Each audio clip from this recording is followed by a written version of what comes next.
At 3 a.m., when the world sleeps, the gates of mercy are wide open.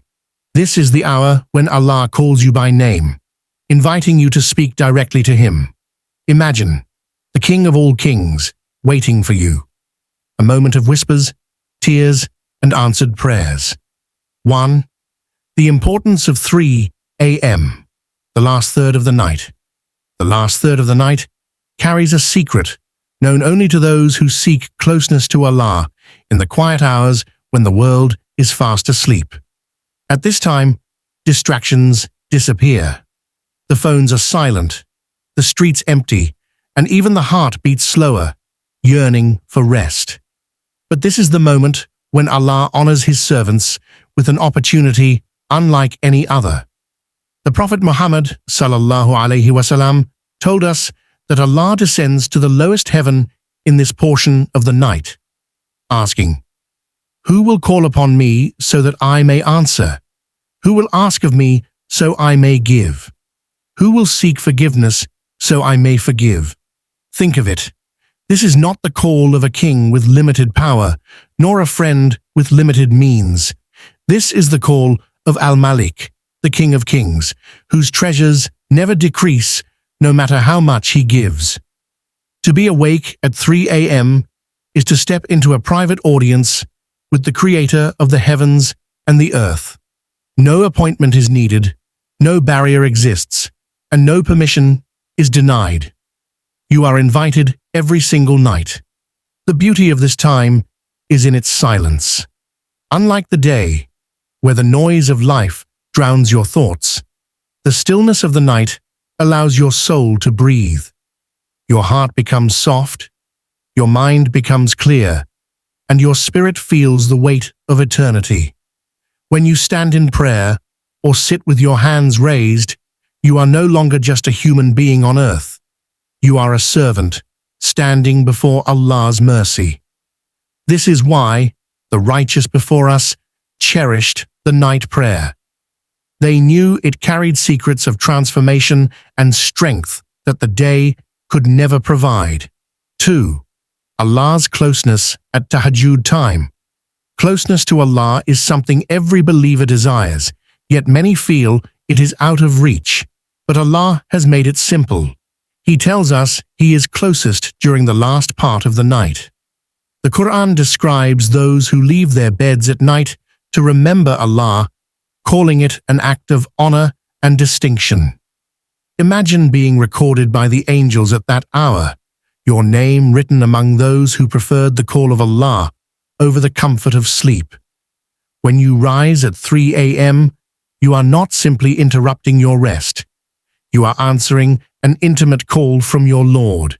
It is as though Allah says, "Come to me, and I will come to you with mercy greater than you can imagine." This closeness is not metaphorical. It is a reality felt in the heart. When you make sujood at that hour, it feels different, heavier, yet lighter. Your tears fall more easily, and your words flow more sincerely. This closeness is also a reminder that Allah is not distant, as some may think when trials weigh heavily upon them. The truth is, Allah is nearer than your jugular vein, and at Tahajjud, that nearness becomes tangible. You feel it in the tranquility of your heart, in the calmness that washes over your soul, and in the certainty that your Lord hears every whisper you make. This is why many who tasted the sweetness of Tahajjud never abandoned it. They realized that in those moments they were not alone, even if the whole world had forgotten them. 3. Speaking to Allah like a friend who always listens. Many people struggle with how to talk to Allah. They feel they must use eloquent Arabic words or lengthy supplications memorized from books.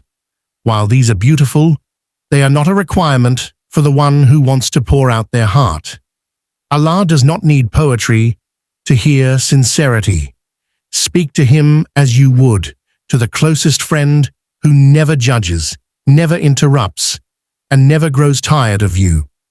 At 3 a.m., let your heart speak without filters. Tell Allah about your struggles in work, in family, in faith. Say, Ya Allah, I feel broken, or Ya Allah, I don't know what to do. Speak as though you are writing a letter that no one else will read except the one who already knows the contents of your soul. This style of prayer is called munajat, an intimate conversation with Allah. It is what the prophets practiced when they felt weak. Prophet Yunus, alayhi salam, called out from the belly of the whale, not with long sentences, but with heartfelt truth. There is no God but you. Glory be to you.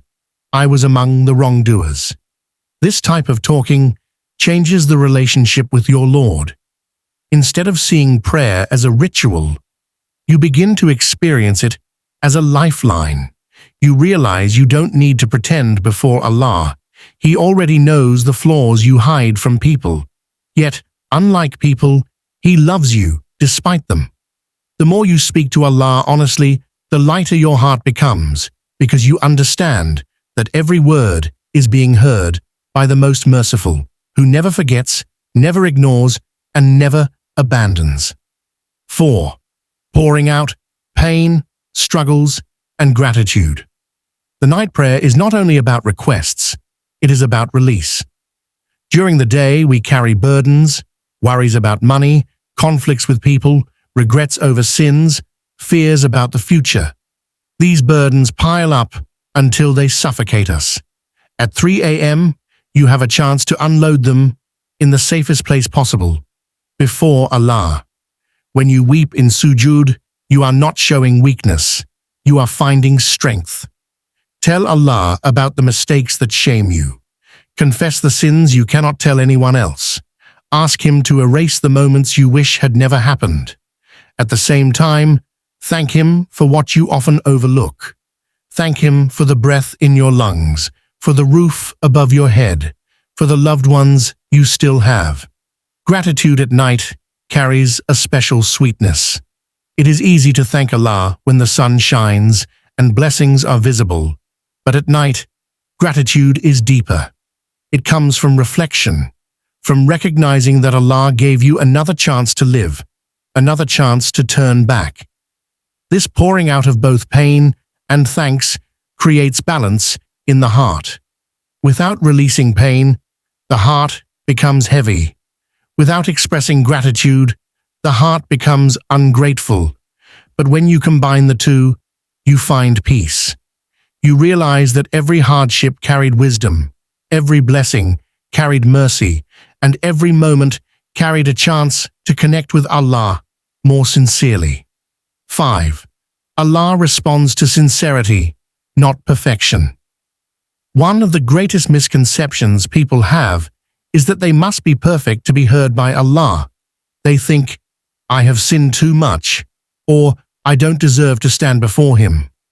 But Allah does not seek perfection from His servants. He seeks sincerity. If perfection were required, none of us would be worthy. What Allah loves is the broken heart that turns back to Him, the trembling voice that calls upon Him despite mistakes, the sinner who refuses to give up hope. At 3 a.m., the barriers of pride and pretense fall away. No one is watching you. No one is judging you. It is just you and your Creator. If your words are clumsy, Allah still hears. If your voice cracks with emotion, Allah still responds. If all you can say is, Ya Allah, help me, then that is enough. The Quran is filled with examples of prophets making short, heartfelt du'as that change their destinies. This is why sincerity outweighs eloquence. A person who stands with tears in their eyes and whispers a few words from the heart may achieve more than one who recites long supplications without presence. Allah looks at your heart, not at your tongue. He knows when you mean it, and He knows when you are merely repeating what others said. That is why the door of Tahajjud is so powerful. It strips away performance and leaves only truth. Every drop of sincerity is treasured by Allah. He is Ash-Shakur, the most appreciative. He rewards even the smallest act of honesty with mercy that is unimaginable. At 3 a.m., when you stand sincerely, even if for 2 minutes, you are written among those who chose Allah over comfort. That act alone is enough to change the course of your life. May Allah grant you peace in your heart and light in your path. If this reminder touched you, please like, share, and subscribe to Pious Deen. My prayer for you, may Allah bless you with ease and guidance. Comment below. Ameen Ya Rab.